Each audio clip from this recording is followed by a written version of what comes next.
What you might not know about CTE.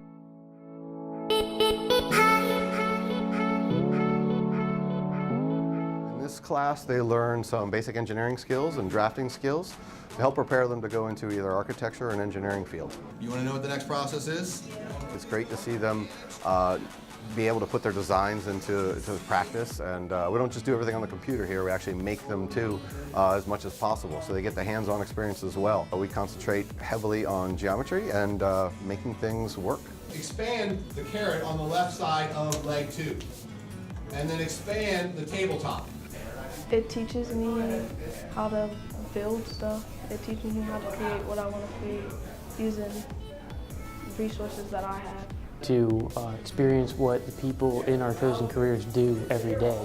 We use the same programs that they do, we do the same things that they do, and it's all in high school, so whether we go to college or not, we're prepared.